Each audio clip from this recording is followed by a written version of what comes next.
Ladies and gentlemen, a very good morning to all of you, to Draper's Hall.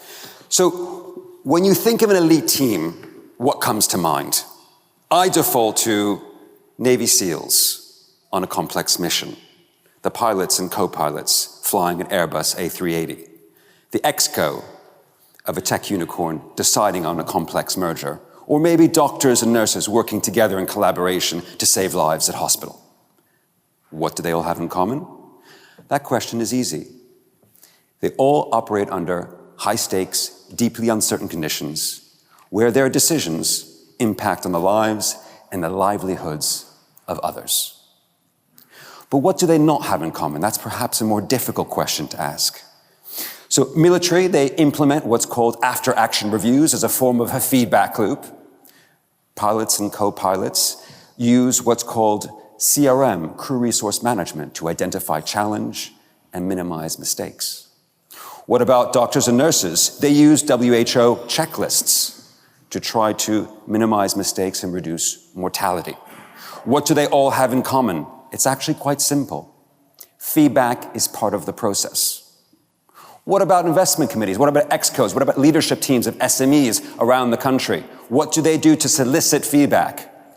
Well, the reality is it depends on the firm. But generally speaking, not very much beyond inviting the odd consultant in to give leadership training.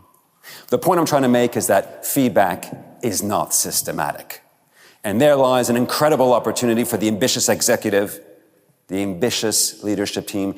If they want to up their game and increase the odds of success, they need to be asking themselves the question, what actions can they take to elevate the way their decision-making body operates? And that's the question which I will seek to answer in today's keynote address. But first, the claims. My first claim is that constructive feedback can indeed help elite teams operate better. But the literature is clear that actually, if you want it to work, the feedback needs to be delivered to the team as a whole, and it mustn't, and I'll repeat, mustn't threaten the individual ego. The second claim I'll make is that leadership teams can indeed benefit by importing some of the learnings of the domain of decision sciences. And my third claim is that in-house LLM models such as Copilot can be used to accomplish those two goals, but not to overrule human judgment. But let's get foundational, let's get laser focused on what we know and what we don't know. And we'll do that by looking at what some of the experts say and equally what some of the non-experts have to say.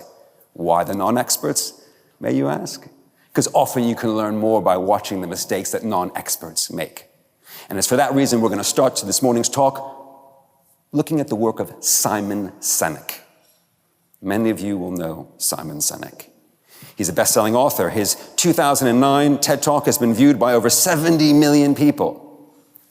He seems like a very personable chap.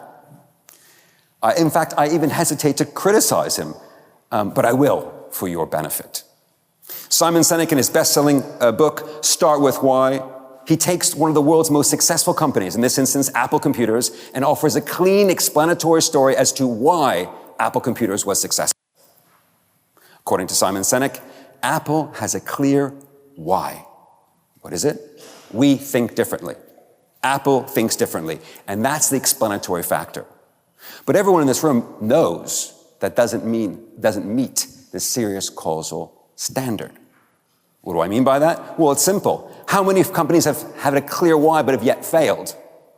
Many of them. Two that come to mind. The first, WeWork. WeWork's why was to elevate consciousness in the workplace. How about Theranos? Their why was to revolutionize lab testing. Last time I checked, that didn't go so well.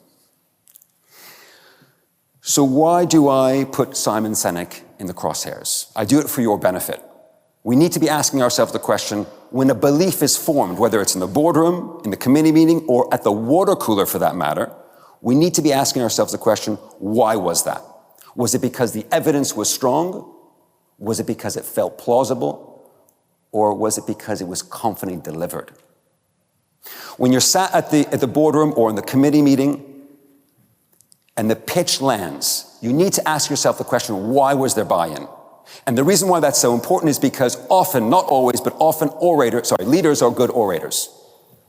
And what a good orator can do is he or she can quickly swap between fact and fiction forecast and opinion, war story, and victory lap.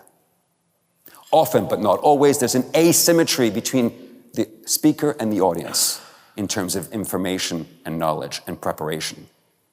And most importantly, or perhaps most importantly, we mustn't forget that the only thing a high degree of confidence tells us is that there's a coherent story in the mind of the speaker, not that the claim is true. So I'm not suggesting in any way that there's something wrong with storytelling. In fact, storytelling features is a very important part of our society. It's the way information cascades down the generations. But what I am suggesting is that persuasion is not necessarily linked to representativeness. They're not necessarily linked. Many say that the most dangerous words in markets are "this time is different." I have a different opinion. I have an alternative opinion. I believe the most dangerous words in markets are "when n equals 1." The decision trap to avoid is basing your analysis on but a sole observation. And isn't that what a story is, but a sole observation?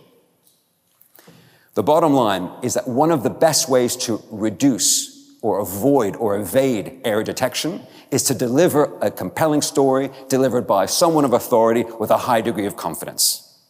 What's the decision trap called? It's otherwise referred to as narrative transportation. What's best practice? Best practice is underweighting the narrative in the story and overweighting evidence and trying to ensure that it's representative. One way you can go about doing that is by fact-checking and testing claims. One method for achieving this is you can record your decision-making meeting and load the word-for-word transcript into an in-house LLM, but not to circumvent human judgment, but rather to identify the claims which are being made. After all, won't you be a little bit more careful with what you say if the meeting is recorded and you know your claims will be tested?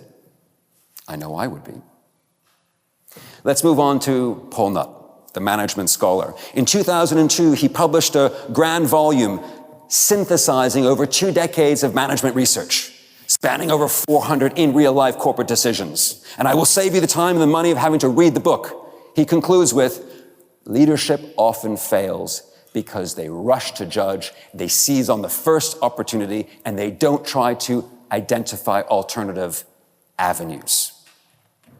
In a subsequent paper he published a few years later, he claims that leaders fail, or failure is 4 times more likely under what he calls idea imposition over idea discovery. Okay, fair enough. He didn't use randomized control trials, which is the gold standard in research methods. But the trend is clear.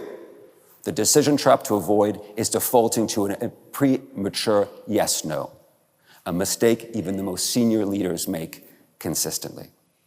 And it's for this reason, and I'll even slow the cadence down, it's for this reason some of the most elite teams, irrespective of tenure and experience, will bootstrap the situation, and you'll hear them use language such as, "a third option might be.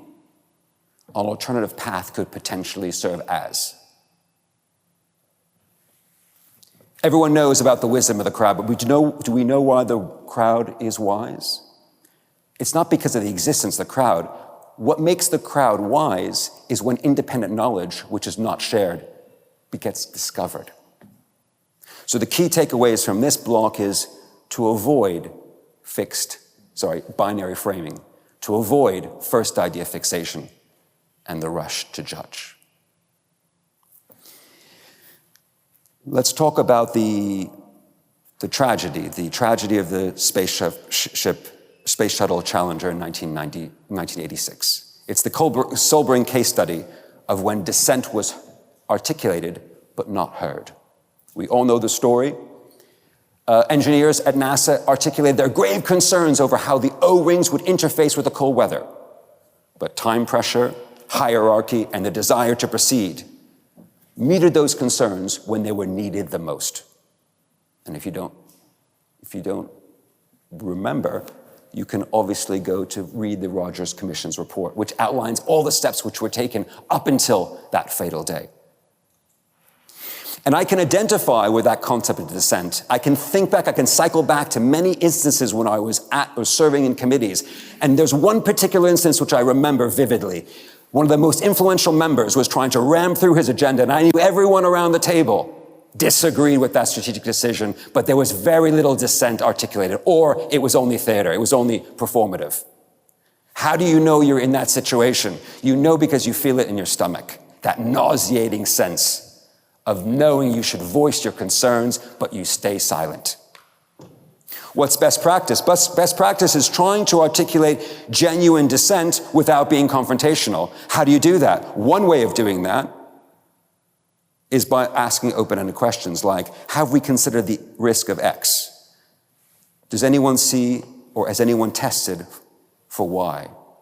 How about what would an independent expert, an outside party say about Z? Or if you want masterclass, and you say, what are the counterfactuals?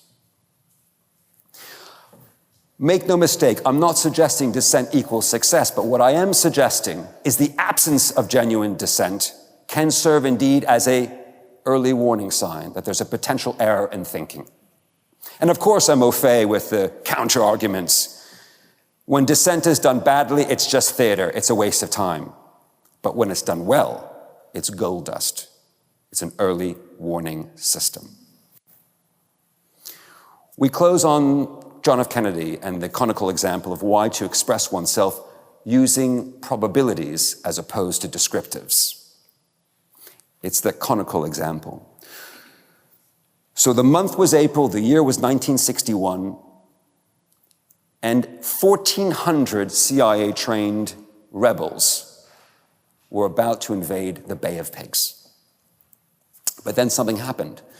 The supporting airstrike was canceled, the supply ships were bombed, the envisaged local uprising never happened, and 3 days later, those 1,400 rebels were either killed or captured. Interestingly, in the run-up to the invasion, President Kennedy peppered his Joint Chief of Staff with a sole question. And that question was, what is the unbiased assessment of this plan's potential success? What was the answer? Mr. President, fair chance of success. But it later emerged what fair chance meant numerically. The analysts who published the report claimed that actually it was a 3-against-1 chance. In other words, a 25% chance of success. I think it's fair to assume that it would have emerged differently had President Kennedy been presented with a 25% chance of success. The learning here is that uncertainty was not communicated properly. Drawing upon the expert work of Tetlock and Gardner in their book entitled Super Forecasters, which if you have not read, I strongly recommend you read, Super Forecasters. We recommend, whilst engaging in strategic decision-making, to speak in probabilities, to insist on ranges, and not to fall into the decision trap of believing in careless language. And the red flag to look for at investment committees, and I've seen this year and year and year again, you get to the investment committee meeting, and analysts or fund managers or strategists will get around the table and someone will present an idea. And by the way, you can generalize this. It's not necessarily just for investment. And then what you'll see is you'll see the table animate.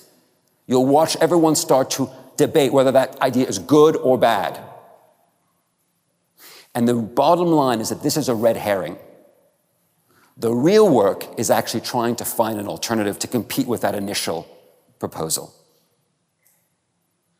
A mistake even the most senior investors, the most senior executives make on a regular basis. And this is the reason why I'm always wary of the decisive leader. When I see a decisive leader, I always get a bit nervous. And the reason that is because what decision, this degree of decisiveness actually means is they're cutting out uncertainty. Now, that might make you look strong and good and powerful in front of junior employees, but actually what you're doing is you're misrepresenting the risks. We're going to draw to a close soon, but we're just going to go through an illustration. And I'm going to do that by talking just briefly about latent factors and the bond market. So when you're a fund manager, before you buy a bond, what's the first thing you look at? That's an easy question to answer. You look at the credit quality. But is credit quality actually observable? Can you measure it? The answer is no, of course not, because it's a latent factor. But what you can do is you can measure the inputs into credit quality.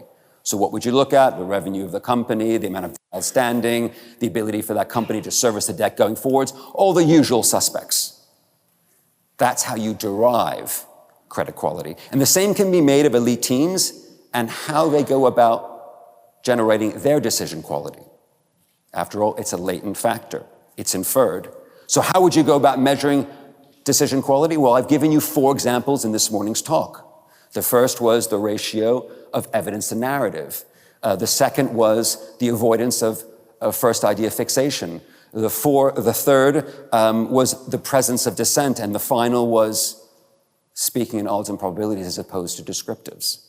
All that can be measured in the language that you use in committee. And then you can go a step further if you're ambitious, so that you can create your own baseline upon which you can compete going forwards.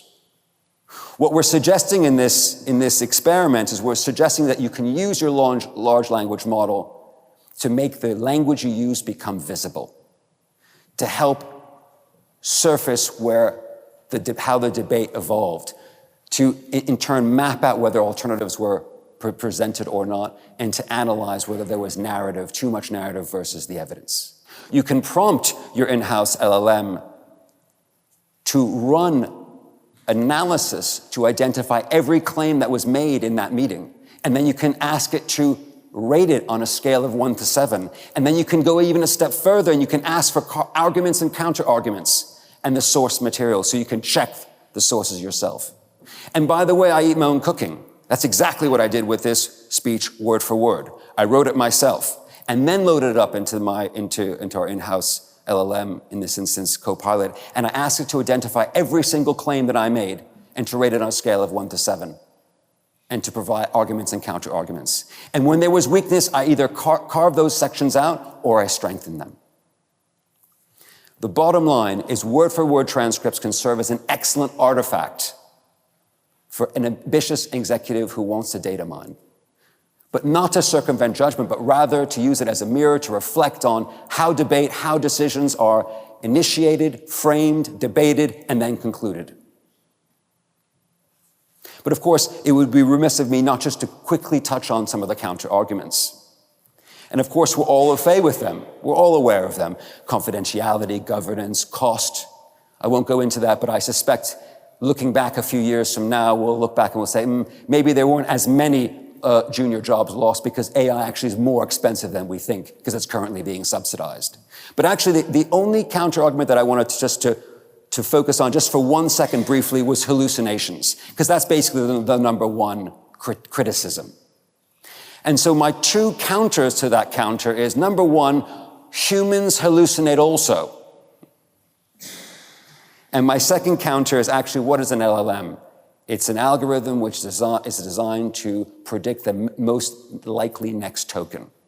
And since when do all predictions come true?